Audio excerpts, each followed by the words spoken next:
Alô, bom dia, não, boa tarde, né?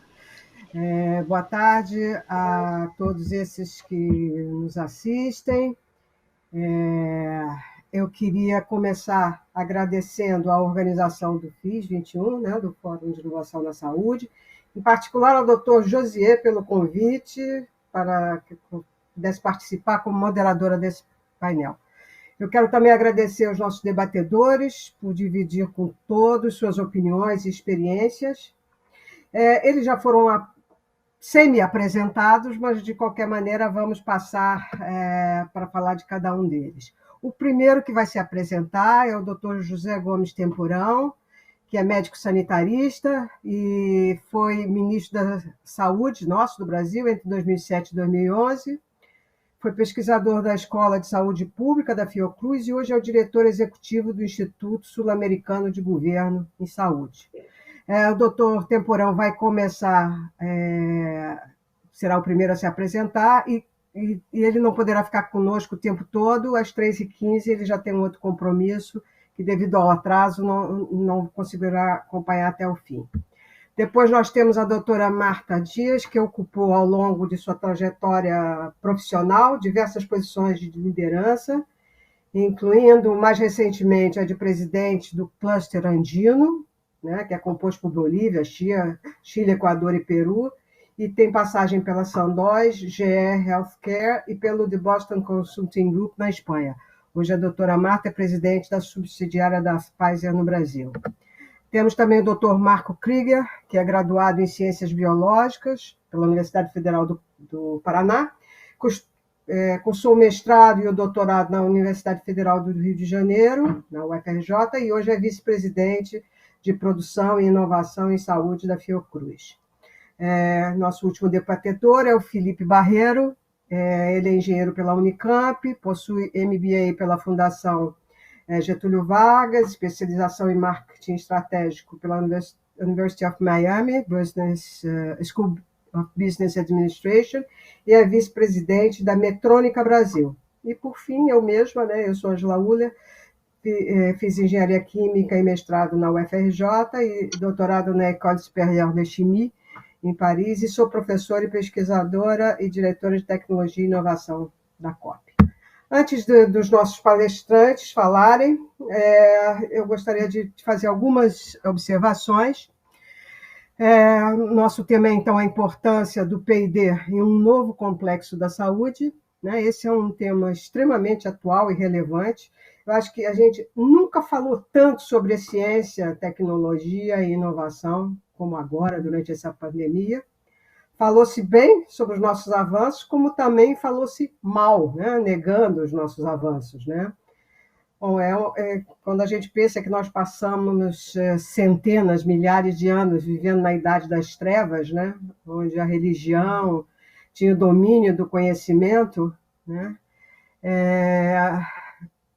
é triste, às vezes, a gente ver esse retorno ao obscurantismo. Dentre esses valores do iluminismo, nós temos a ciência, e também foi ali que começou a se discutir a democracia. Então, a ciência, a tecnologia e o P&D são um ato civilizatório, mas também uma questão de soberania, e é, sobretudo, um valor econômico. Para a gente falar do P&D no complexo industrial da saúde, é importante a gente dizer que a indústria farmacêutica competitiva, a base dela é a ciência e a tecnologia, e o seu dinamismo investe em pesquisa e desenvolvimento. Empresas globais investem, em média, 15% a 20% do seu faturamento em pesquisa e desenvolvimento. Mas no Brasil, a indústria farmacêutica se concentrou mais na produção de genéricos, de uma maneira geral. Nós temos outras instituições, como Fiocruz, Butantan, que fazem mais do que isso. E a realidade é que, mesmo que a gente tenha se focado nos genéricos, até os IFAs dos genéricos são importados. Então, se a gente pensar em alguns números relevantes desse complexo, a gente importa farmoquímicos, medicamentos e vacinas humanas. Em 2019, isso teve o valor de 8 bilhões de dólares, as nossas importações. 90% dos nossos IFAs são importados da Índia e da China.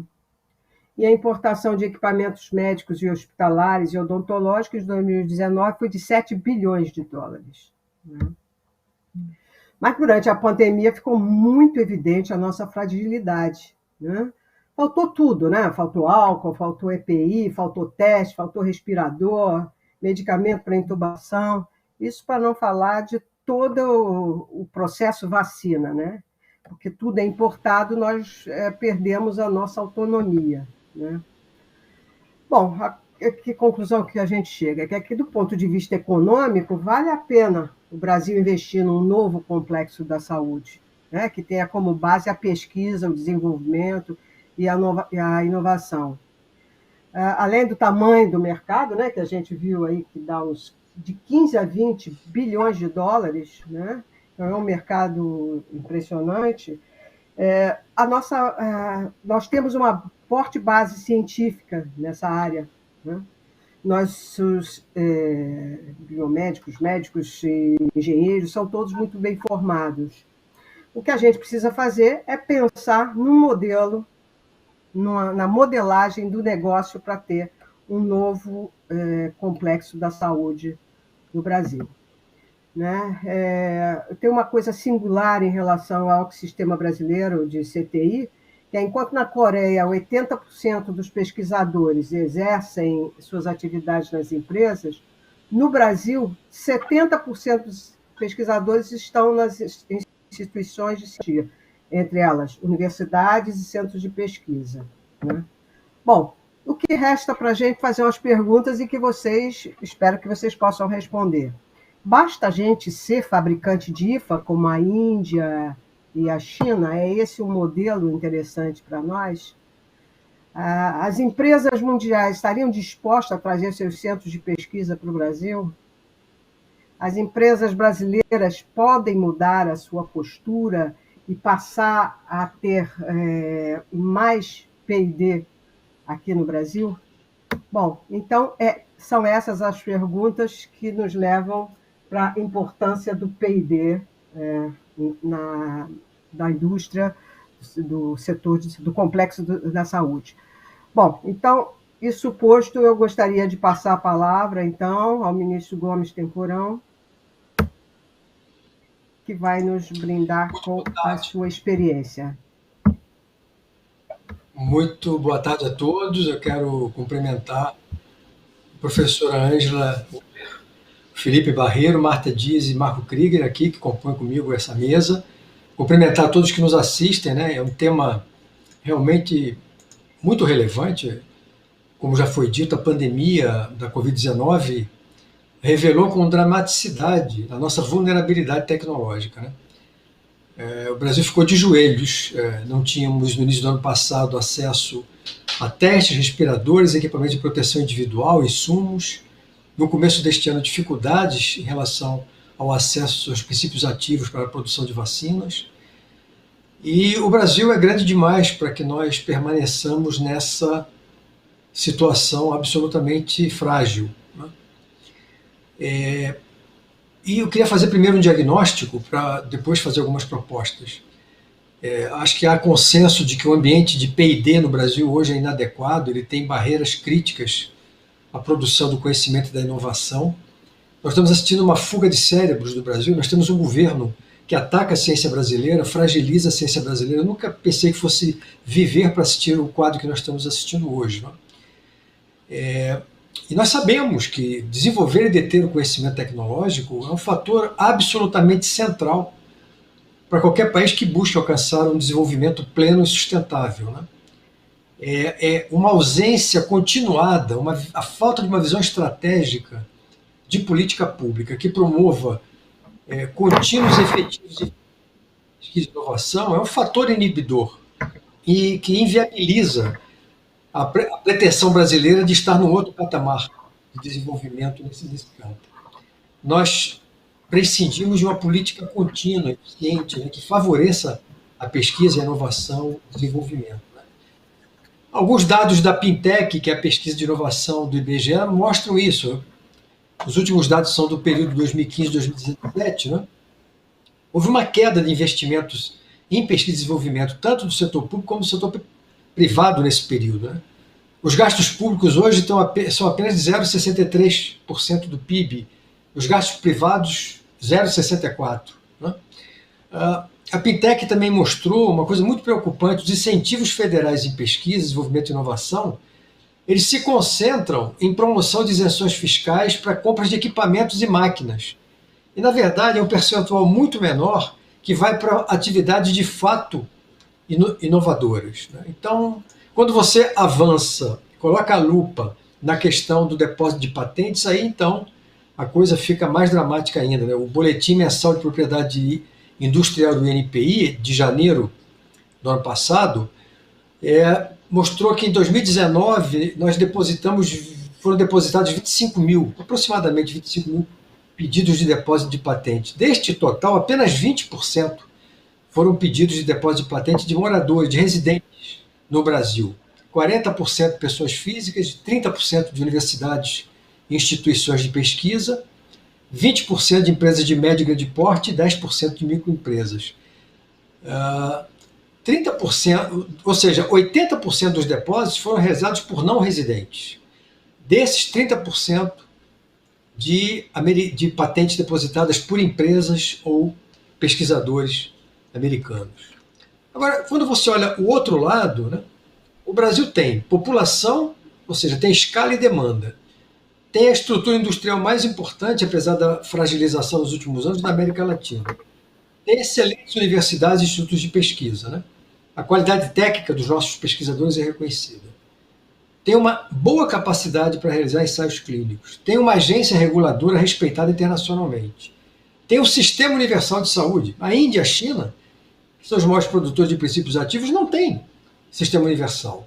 Os genéricos que ainda produz não são consumidos por pelo menos metade da população indiana. Nós temos um sistema universal, temos acesso. Né? Temos agências de fomento importantes como o BNDES, a FINEP, CNPq e a CAPES, que agora estão sob ataque do governo. Né? E temos a experiência que foi implantada na minha gestão, começamos em 2008, exatamente de redução da vulnerabilidade brasileira do complexo econômico e industrial da saúde através das parcerias para o desenvolvimento produtivo, que depois foram continuadas até que em 2016, infelizmente, essa política foi interrompida e hoje se encontra absolutamente ameaçada. Ou seja, uma política que seja principalmente coordenada pelo Ministério da Saúde, usando o poder de compra do Estado e medidas inovadoras nesse campo. Eu sei que o Marco Krieger vai falar sobre a experiência da vacina da AstraZeneca, que foi uma brilhante iniciativa que exemplifica com muita clareza a importância dessa visão. Nós criamos o Grupo Executivo do Complexo Industrial da Saúde, que infelizmente foi desestruturado pelo governo. Né? Trabalhamos em conjunto com a FINEP e com o BNDES, definimos um conjunto de tecnologias a partir de um olhar epidemiológico, econômico, mas também estratégico, e fizemos parcerias entre empresas públicas de capital nacional e internacional. Conseguimos estruturar cerca de 80 parcerias nesse campo, que se interromperam em 2016. Ou seja, o Brasil tem todas as condições para deixar de ser um absorvedor passivo de tecnologias e tem todas as condições de passar a disputar a fronteira tecnológica mundial. Mas, para isso, é preciso construir no país uma capacidade tecnológica avançada de inovação nas tecnologias da saúde.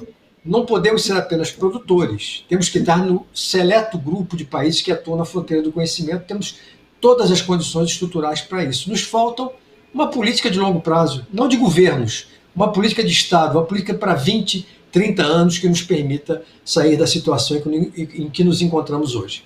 Eram esses meus comentários iniciais. Muito obrigada, ministro. Muito obrigada, ministro. Foi muito boa a sua colocação.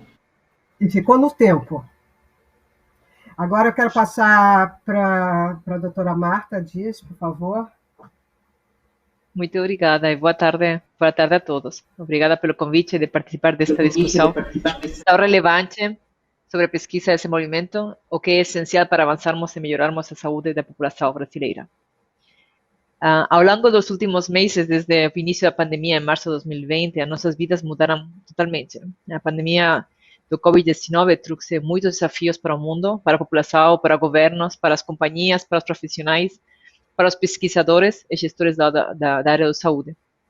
Eu gostaria de, primeiramente, aproveitar esse momento para reconhecer o trabalho que todos em meio dessa crise de saúde fizeram.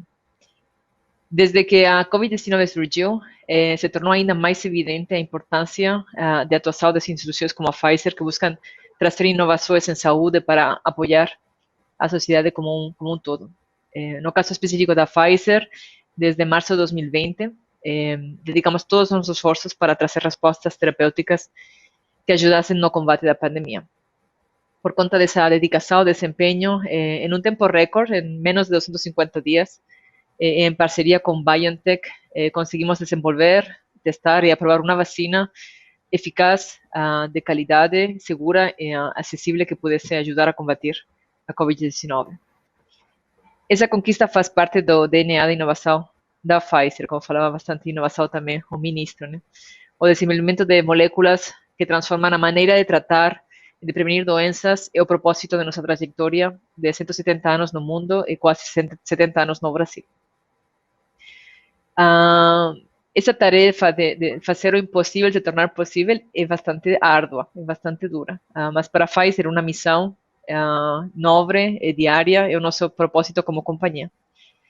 A companhia tem hoje um cenário sem precedentes, com um pipeline promissor que reúne 100 potenciais inovações que poderão mudar a vida de milhões de pacientes em todo o mundo, além da vacina COVID. É evidente quanto a Pfizer ficou bem mais conhecida por conta da nossa vacina contra a Covid-19, mas a verdade é que temos uma longa história de inovação e mudamos a forma de tratar diversas doenças. A companhia Pfizer atua para trazer avanços contra doenças em 6 áreas, a vacinas, que é bem conhecida agora, oncologia, medicina interna, doenças raras, inflamação, imunologia e área hospitalar. Temos mais de 150 medicamentos comercializados no país, que ajudam milhões de pessoas. Tocamos muitas vidas e essa é uma grande honra. Hoje, no mundo, 1 de cada 7 pessoas utilizou um medicamento ou uma vacina da Pfizer. Se consideramos a vacinação contra o Covid-19 no Brasil, cerca de 100 milhões de brasileiros serão impactados por nós, quase a metade da população brasileira.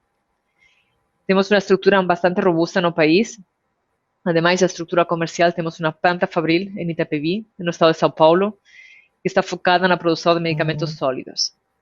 Adicionalmente, em agosto deste ano, como vocês sabem, anunciamos uma parceria com a farmacêutica brasileira Eurofarma para a produção local da vacina contra a Covid-19.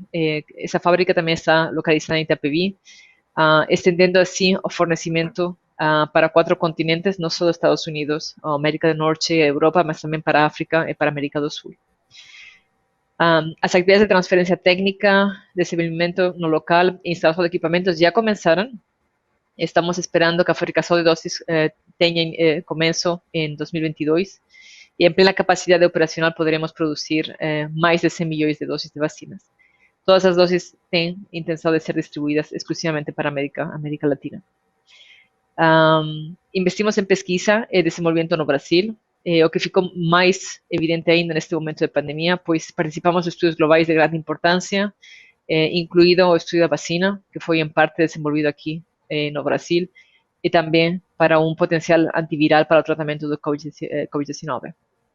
Actualmente temos 32 estudos em curso aqui no país. Agora, tão importante como desenvolver moléculas capazes de mudar o curso dessas doenças é trabalhar também para que essas inovações cheguem de fato às mãos das pessoas. E por isso queremos liderar o diálogo e contribuir para a melhoria do ecossistema de saúde como um todo, de forma que os brasileiros tenham maior e melhor acesso à saúde. No Brasil, uma das grandes conquistas da população é a possibilidade de ter acesso aos medicamentos, vacinas e outras tecnologias de saúde, seja por meio do SUS ou por meio dos planos de saúde.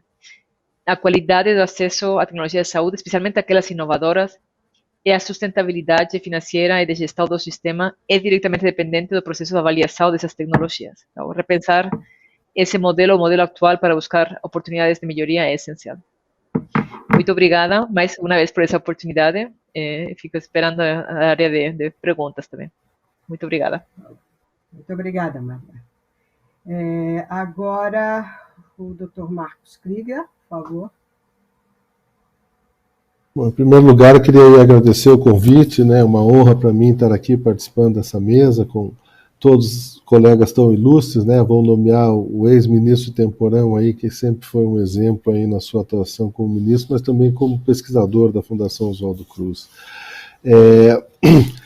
Eu acho que nós estamos vivendo um momento muito importante, né? De discutir agora um aprendizado que tem que ser aprofundado em relação ao desenvolvimento do Brasil, né, e o uso do conhecimento científico em benefício da sociedade. Eu acho que a Fiocruz, ela nasceu, né, ela tem isso no seu DNA, foi criada 121 anos atrás, para enfrentar outras pandemias que existiam naquela época, mas muito graves também, febre amarela, peste bubônica e varíola, e nossos colegas naquela época, em 10 anos, conseguiram resolver esses problemas, e não só resolver esses problemas, como também começar uma virtuosa atividade de pesquisa científica no campo da saúde pública, né, como é o caso da descoberta do Dr. Carlos Chagas, que ocorreu também nessa mesma primeira década do século passado, onde não é o início da atividade científica no Brasil, mas, sem dúvida,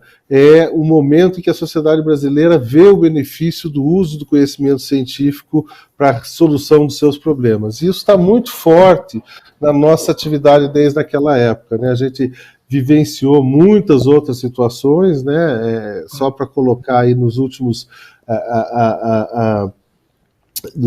anos, aí nós tivemos, né, o Dr. Temporão vai lembrar muito bem, o surto da H1N1 enquanto ele era ministro, um grande desafio para o nosso sistema de saúde, e a esse se seguiram outros surtos, né, de doenças emergentes, como foi o caso da Zika, reemergentes, como foi o caso da febre amarela e do sarampo, e um novo desafio sanitário que nós tivemos agora com o SARS-CoV-2. Né? Eu acho que nossa geração teve que enfrentar talvez o maior desafio de saúde pública dos últimos 100 anos, pelo menos, né? E esse maior desafio ele chegou no momento que talvez a gente tivesse muito bem preparado para esse desafio enquanto humanidade, né?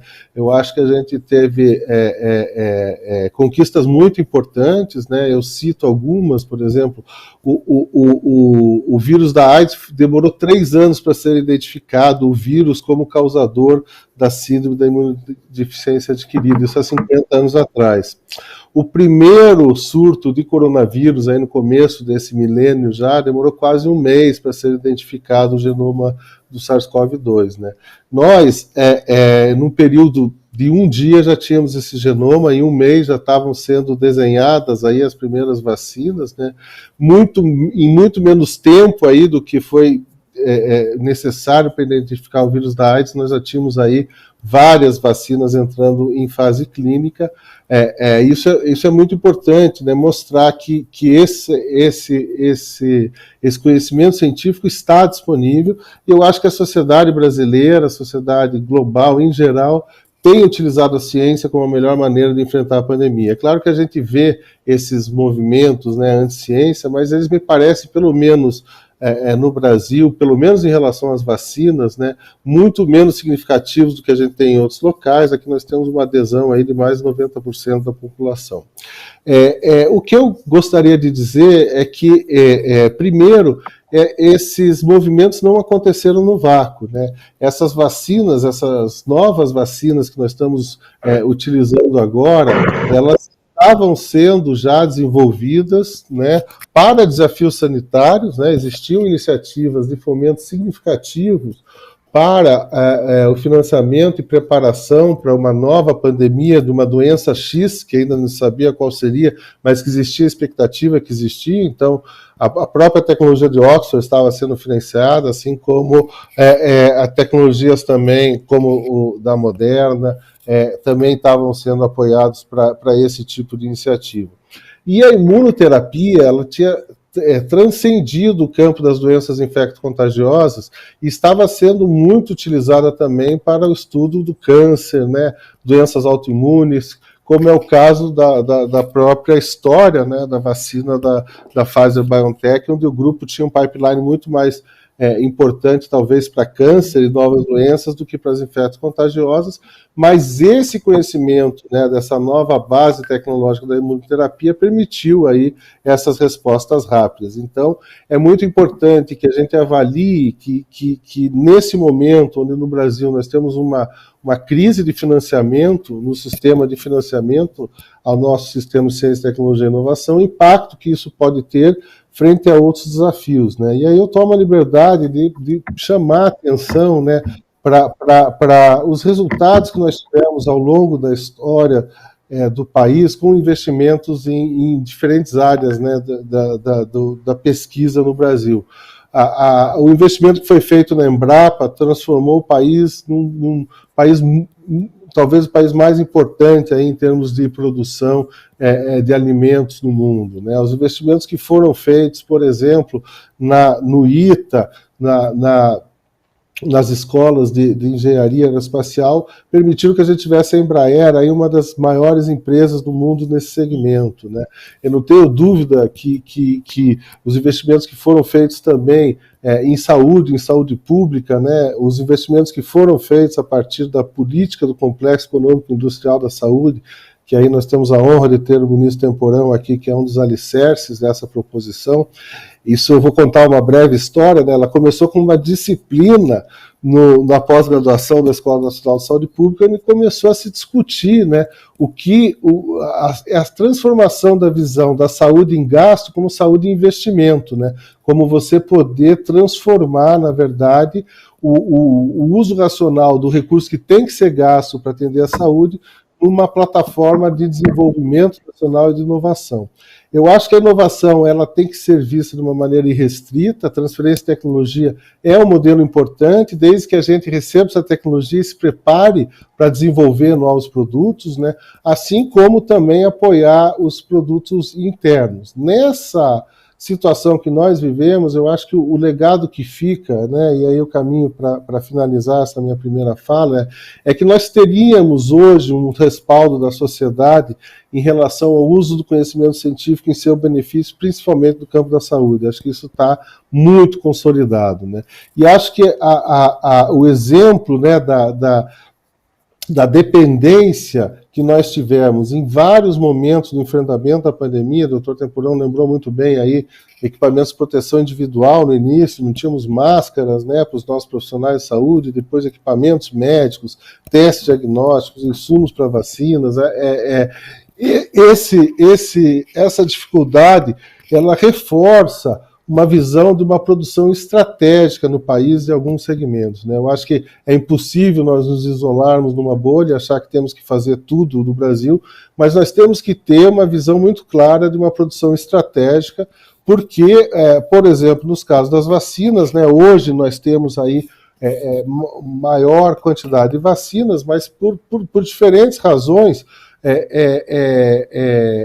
houve uma competição muito grande, nem todos os países estão com o mesmo número de vacinas que nós tivemos, e nem nós, durante todo o período, tivemos uma abundância de vacinas, né? Eu acho que é importante salientar aí que no primeiro semestre do ano nós tivemos uma dependência quase que de 95% das vacinas utilizadas foram produzidas por Butantan, por Fiocruz, e isso reforça que uma produção estratégica tem que ser conduzida para insumos que são importantes num país que tem uma dimensão continental, uma densidade populacional e um sistema de saúde como o nosso, né? Então, acho que assim, essa discussão acho que é muito importante que a gente inicie a partir de eventos como esse e mantenha aí nos próximos meses, né, nos próximos anos, sempre tentando levar como um importante aprendizado desse momento que nós estamos vivendo e enfrentando. Muito obrigada, Marcos. Foi quase um bate-papo muito legal. Felipe, por favor. Muito obrigado, boa tarde a todos. Eu vou começar até apresentando a Medtronic, ela não é de tanto conhecimento público como a Pfizer, a Fiocruz, uma empresa que nós nos dedicamos a tecnologias em saúde especificamente no campo da cirurgia, de cuidados intensivos, diabetes, cuidado de dor. Uma empresa que tem mais de 200 mil produtos e tratamentos para mais de 70 condições de enfermidade. Tem presença global. No Brasil, nós estamos celebrando esse ano 50 anos de presença no mercado nacional. E um dos produtos que nós fornecemos é justamente o ventilador mecânico, né, que foi tão necessário durante esse período de pandemia. Então, nós estivemos ali no epicentro de todas essas discussões relacionadas à necessidade de soluções, junto ao que o Krieger colocou dos equipamentos de proteção pessoal, mas também aqueles produtos que salvavam as vidas, né? E nós estivemos inseridos nessa discussão e buscando as priorizações necessárias para deixar o nosso mercado nacional bem abastecido numa situação em que nós dependemos de importação, né? E acho que aqui isso se conecta com a pauta dessa conversa. Eu assumi a liderança da Medtronic há 1 ano no Brasil, estou na empresa há 10 anos em diferentes funções e tive a oportunidade de presenciar a evolução dessa questão de pandemia e colocação dos ventiladores nos hospitais para melhor abastecer o mercado nacional, apesar de todos os desafios que a gente viveu no Brasil e no mundo, né? Relacionados à pesquisa e desenvolvimento, alguns dados importantes, a Ângela comentou, eu sou engenheiro, gosto de número. O Ministério da Economia remanejou praticamente 700 milhões de reais em créditos suplementares, originalmente destinados ao Ministério de Ciência, Tecnologia e Inovação, para outros 6 ministérios. Então, aí temos uma informação, outras prioridades, né, sem julgar aqui se a necessidade, a priorização dos recursos, mas, de fato, 700 milhões, falando aqui do impulso e do incentivo à inovação tecnológica, à pesquisa e desenvolvimento, são 700 milhões a menos no Ministério de Ciência, Tecnologia e Inovação. 650 milhões de reais estavam previstos para financiar bolsas, projetos em pesquisa científica. Esse orçamento foi reduzido para 90 milhões de reais, 650 para 90 milhões de reais.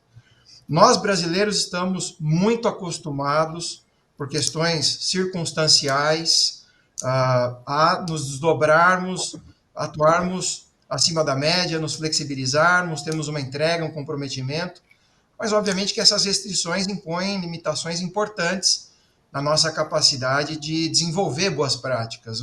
O Krieger também comentou a respeito de empresas que são orgulho nacional, né? Embrapa, nós temos ali a Embraer, a própria Fiocruz, Butantan, institutos que são orgulho nacional. Eu incluo nesse grupo o SUS, Sistema Universal de Saúde maior do planeta, né? De longe o maior sistema de saúde do planeta. Porém, o déficit no financiamento em saúde como um todo impõe restrições sérias à nossa capacidade de trazer qualidade na ponta para o paciente, obviamente pensando na cadeia como um todo, no caminho como um todo, desde o desenvolvimento das tecnologias, nos pesquisadores, até culminar na criação e na montagem, na elaboração de produtos que efetivamente melhorem as práticas clínicas e médicas. A redução do orçamento do Ministério de Ciência, Tecnologia e Inovação entre 2014 e 2018 foi na ordem de 50%. Se a gente puxar os últimos 10 anos, 84% de redução. O orçamento era de 11,5 bilhões de reais e hoje está na casa de 2 bilhões de reais. Nós mantemos, apesar dessas dificuldades, o 13º lugar em produção científica no mundo, falando de todas as áreas. Nós temos mais de 372 mil trabalhos publicados internacionalmente nos últimos 5 anos. Período aqui de 2015 a 2020. Isso equivale a 3% da produção científica global nesse mesmo período, nos últimos 5 anos. Então, acho que isso reforça e respalda a questão da habilidade do brasileiro, conversando inclusive mais cedo com a Ângela, a nossa habilidade e a nossa capacidade, o potencial realmente no território nacional de ter uma produção acima da média, apesar de todas as dificuldades que nos são impostas. Outro dado interessante, o Estado de São Paulo ainda concentra, é o maior concentrador da produção científica e tecnológica. 70% dos gastos com pesquisa e desenvolvimento ainda estão no Estado de São Paulo. Então, aqui também vejo uma oportunidade da gente difundir e ter um melhor equilíbrio em outros estados da federação, que tem universidades, condições e polos científicos com condições de desenvolver muito material para apoiar essa nossa longa jornada. O ministro comentava a respeito da evasão da inteligência, evasão dos cérebros, fuga dos cérebros, foi o termo utilizado, e de fato é uma preocupação constante. No campo acadêmico, existe uma pressão clara com a diminuição das bolsas, com a diminuição dos recursos. O Brasil não é caracterizado como um país que historicamente tem um alto índice de evasão de cérebros. Esse é um comentário, inclusive, do presidente da Sociedade Brasileira de Progresso da Ciência, o Renato Janine Ribeiro, mas, recentemente, estamos observando uma fuga mais acentuada de cérebros em função dessas restrições todas. Eu, particularmente, opino que nós temos uma longa jornada pela frente, tenho investido interesse em contribuir dentro daquilo que a Medtronic aporta e dentro do meu patriotismo para que nós tenhamos um sistema mais sustentável no Brasil, que fomente a inovação tecnológica, que fomente o desenvolvimento de novas práticas, que fomente o desenvolvimento do país como um todo, pensando no fim a fim.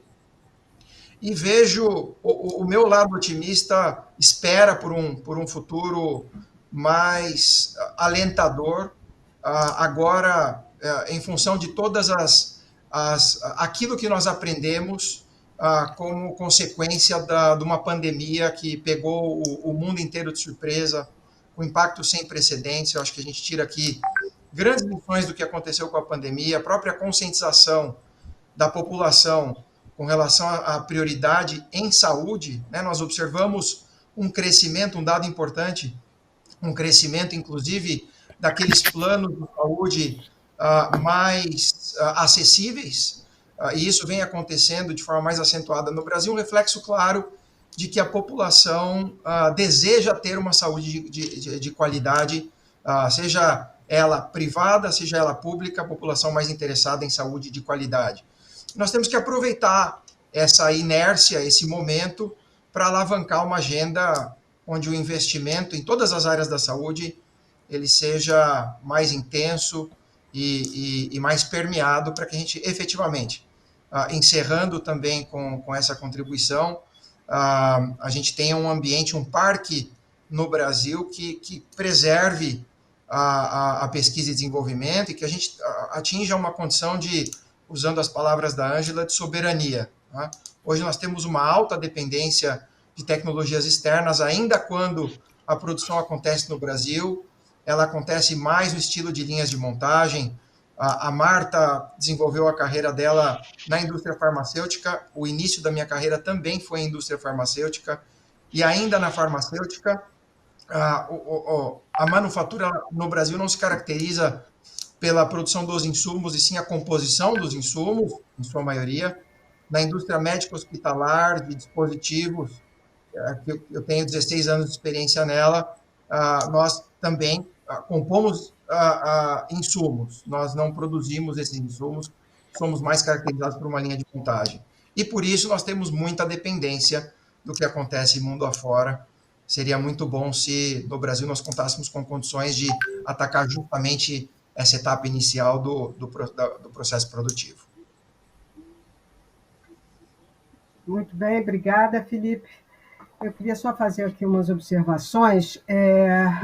A gente acha que o Brasil vai dar certo, fica achando, e parece que de vez em quando a gente dá uns passos para trás. Mas eu gostaria de falar rapidamente de um exemplo que nós temos, que é possível, né, a gente ter coisas bem-sucedidas. Uma delas é o petróleo, né, petróleo e gás. a Petrobras conseguiu vencer todas as barreiras tecnológicas, quando no início, quando não tinha ainda a Petrobras, se dizia que nem petróleo tinha. Depois nós fomos mostrando essa evolução. E uma coisa interessante, isso é quase um case de sucesso, o quanto as universidades influíram nesse desenvolvimento tecnológico. Tem muita gente que acha que na universidade a gente pode desenvolver tudo, mas isso não é verdade. A gente pode estudar, a gente pode propor, a gente pode pesquisar e até a unidade piloto, mas depois tem que ter a empresa. Sem empresa, a universidade não vende produtos, né? Nessa área de farmacêutica, as empresas no Brasil, as empresas brasileiras, têm uma certa ojeriza ao risco, né? Para dar uma ideia a vocês, nós desenvolvemos uma vacina na UFRJ, fizemos os testes pré-clínicos, clearance viral, uma série de coisas, estávamos tentando passar para o teste de fase 1/2.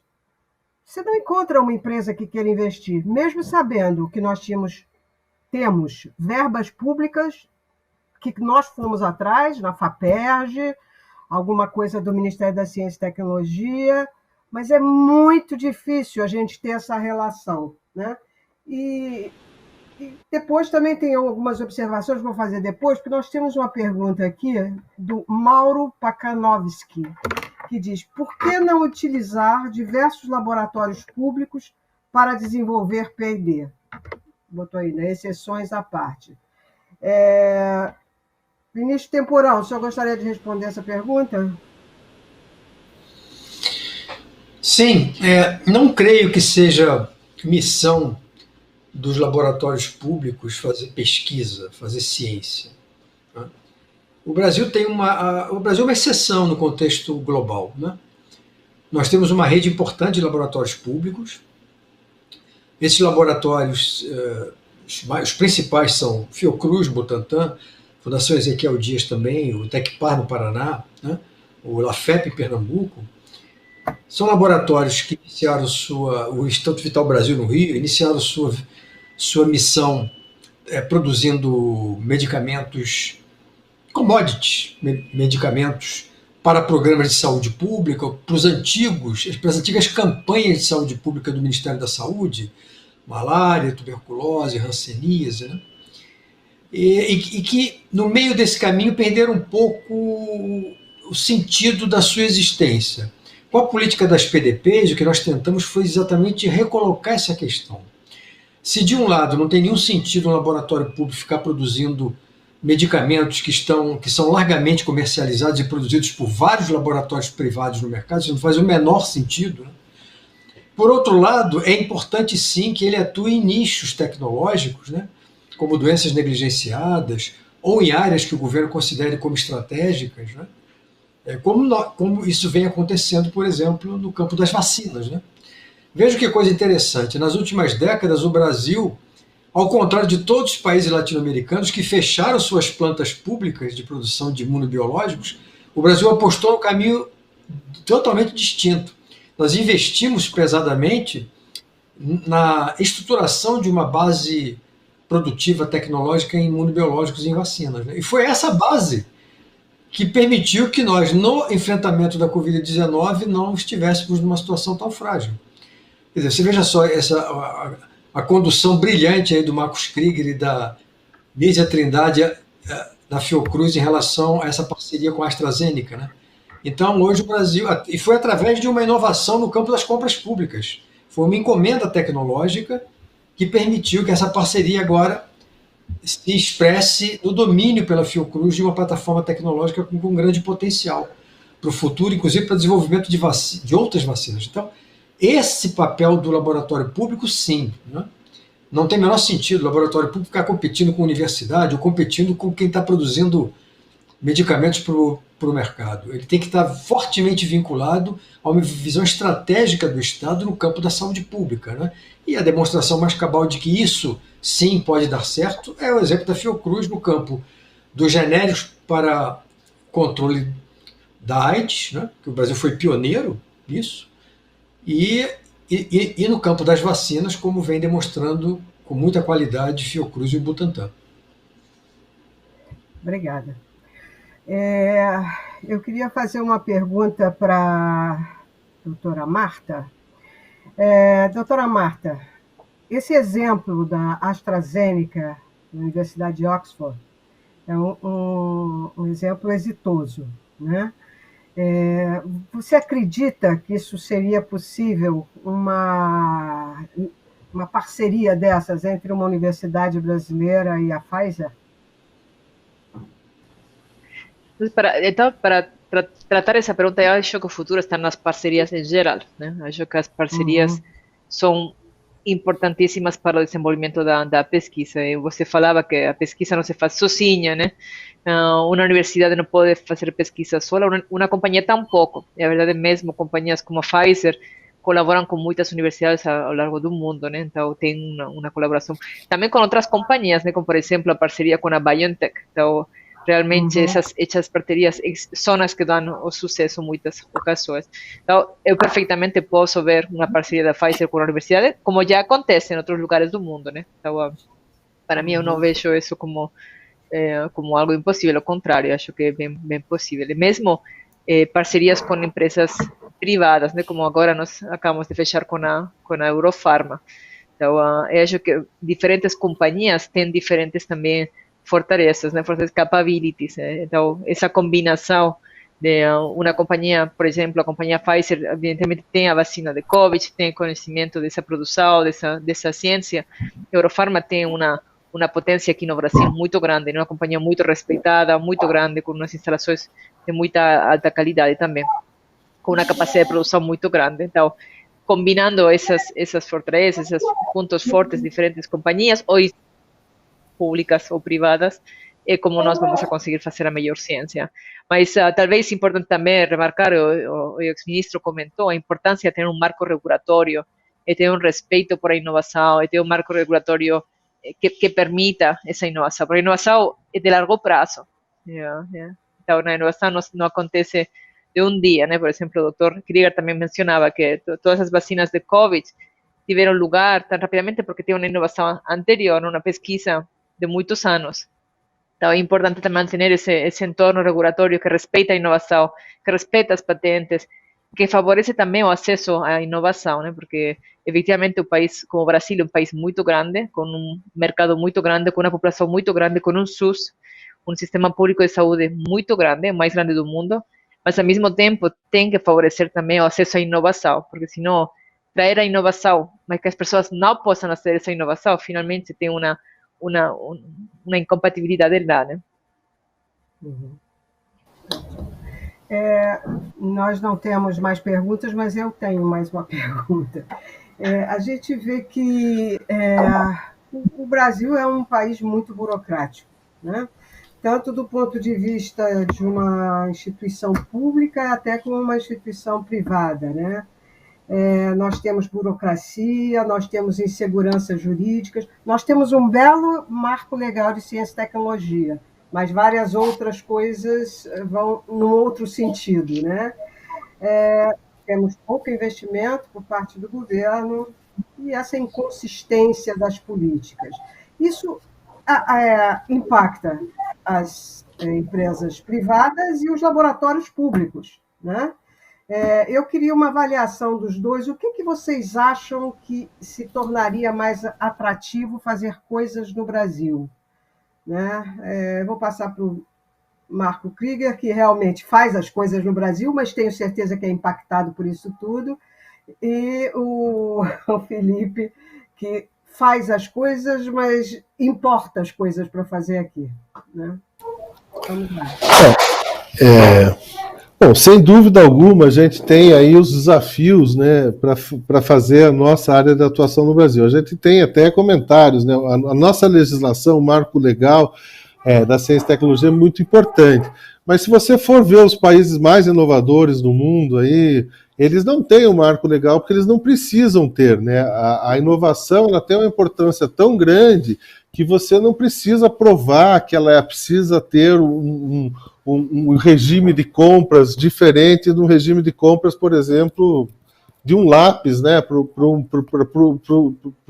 fornecimento para a escola primária. Não que o lápis não seja importante para a escola primária, mas é que você tem que diferenciar, né, os modelos, né, e a especificidade desse processo. Então, nós estamos avançando, né, não adianta a gente trabalhar num cenário que nós não temos essas dificuldades, nós temos, e nos últimos anos temos conseguido avançar. O ministro Temporão citou aí o exemplo da encomenda tecnológica. Isso foi foi uma decisão assim, baseada numa avaliação de risco, né? Mas naquele momento a gente tinha que tomar a decisão de investir em produtos que não existiam, independente de qual produto fosse, né?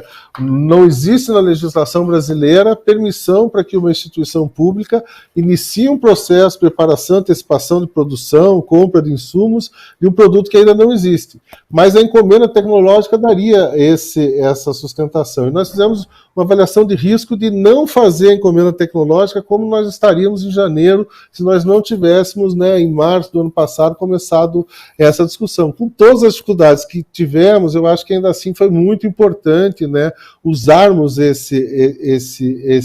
essa ferramenta da nossa lei, e eu acho que isso abre um caminho, né, para que a gente brigue por flexibilizar ainda mais a utilização de uma lei que é muito boa já. A nossa lei, o nosso marco legal, ele é excelente, né? A questão é convencer, talvez, todas as pessoas, num cenário que a gente vive, né, de uma certa desconfiança aí,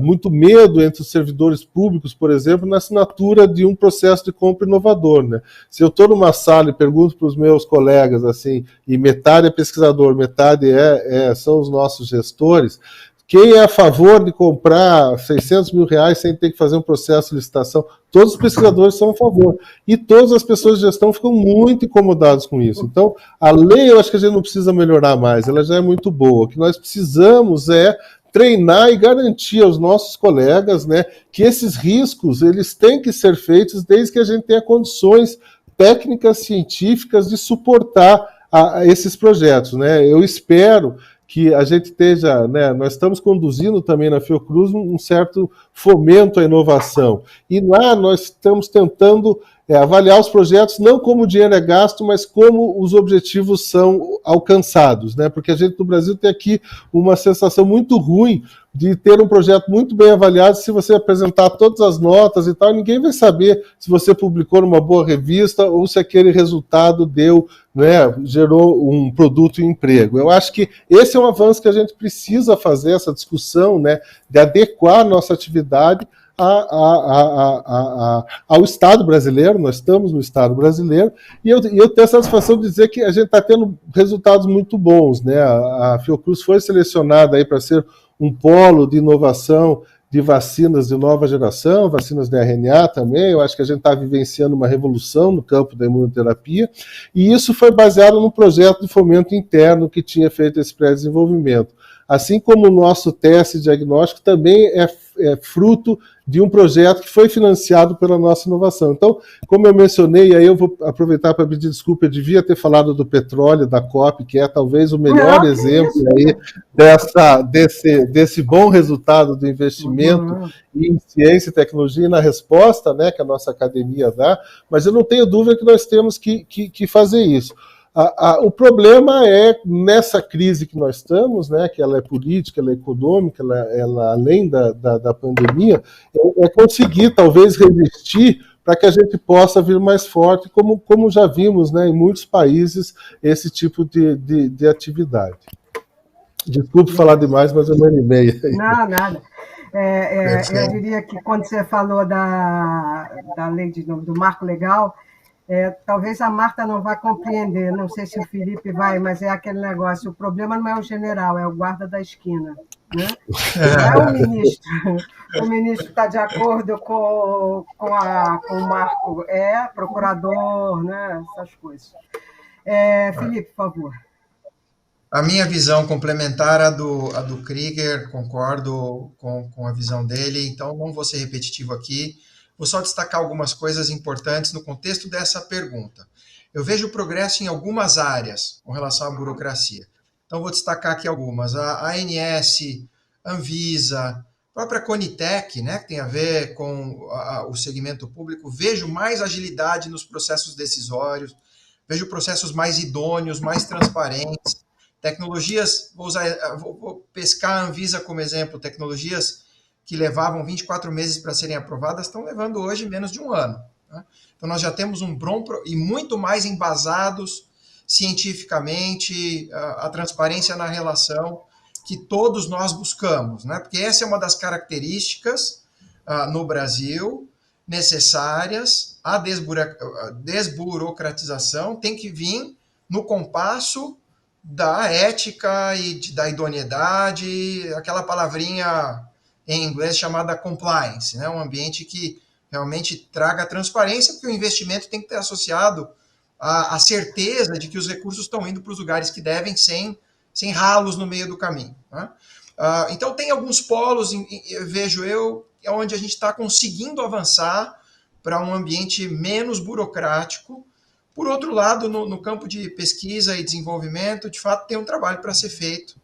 Temos uma lição, talvez essas boas práticas para serem replicadas nessas áreas.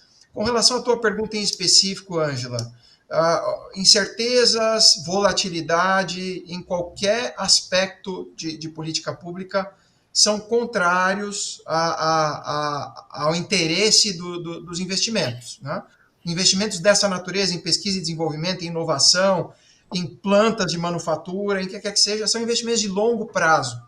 E para que essas empresas multinacionais, eu hoje atuo numa empresa multinacional, atrair o interesse dessas empresas em investir no mercado nacional, essas políticas de longo prazo elas precisam de estabilidade. Né? E o último fator que eu gostaria de destacar aqui é o custo Brasil. Nós temos hoje um país caro, uma carga tributária alta em comparação com outros países no mundo, concorrentes nossos, para atrair pesquisa e desenvolvimento, para atrair manufaturas. E isso também é colocado na balança, né? Obviamente, a parte financeira, o Krieger estava comentando a respeito dos gestores que torcem o nariz para a autonomia de realizar investimentos num patamar ali inferior a 600, 500 mil reais. O dólar investido, ele também ele tem um peso alto com relação à capacidade de dar retorno. O peso no Brasil ainda é muito elevado. Acho que é isso que eu gostaria de trazer complementar ao Krieger. Bom, eu acho que chegamos ao nosso tempo regulamentar, né? Eu agradeço a todos, espero que a classe que faz política esteja ouvindo isso que a gente está falando. Esse tem que ser um movimento que envolva todo mundo, sociedade, universidade, laboratórios públicos, privados, que a situação não está fácil, né? Então, temos que fazer esse movimento em conjunto. Bom, quero agradecer a vocês por suas palestras e suas opiniões. Eu acho que nós não temos mais nenhuma outra pergunta. E desejar a vocês uma boa tarde. Tá? Boa tarde a todos. Bom trabalho a todos. Obrigada. Boa tarde. Obrigada.